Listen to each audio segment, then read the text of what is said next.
ka dhacay dil, dhac, kufsi. Markaas iyo kufsi lahayn ninkaagan madaxa weynle madaxaaga warhaysid maxaa umad wuxuu qabata waa warhayaa madaxa shalabay saliidigaga qubatay xalay baan ku seexday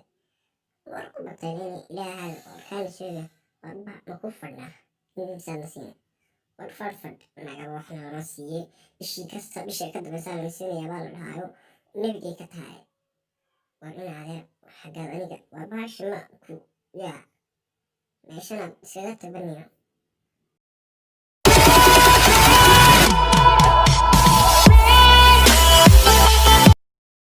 heesta waxaan ugu talagalaa bilaa quruxda badan ee daawanaya videoga waxaan idin leeyahay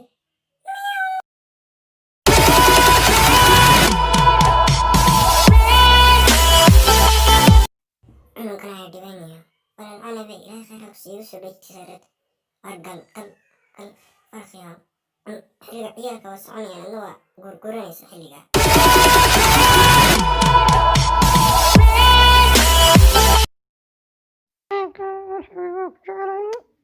dafara naga dafara ana karji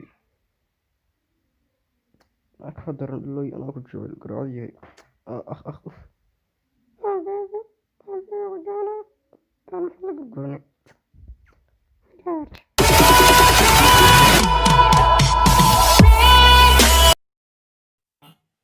waxa lasoo dhaweeyey aad kulula bismillaahi raxmaani tilmaamo sheeganayso miya xaggan jiifka aadi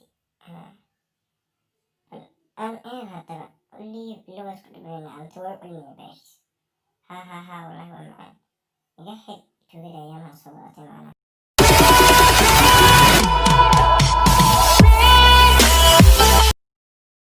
rayaal gaaliga fur wallaahi inaan uninaan jiirkan kicniyaan maxaad iga soo xiranta anu inta kaanu jeerkina dhahay xalimayga fur waa iska kin garanaya ilan anu meeg eegi jirna wey halkii kasan iskinka jiranaga fur imaka maad naga furtaan maxaad nagaga adkeenaysaa albaabka yaraa nebigay iga tahay baan yidhi anu waxaan kasoo qabanay bisada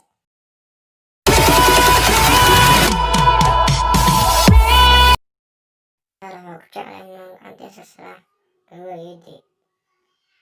dumarka duubayseed aduu barakadan inuu xisduban joognaago caadiis dhig doofaartii ku dhashay was shugay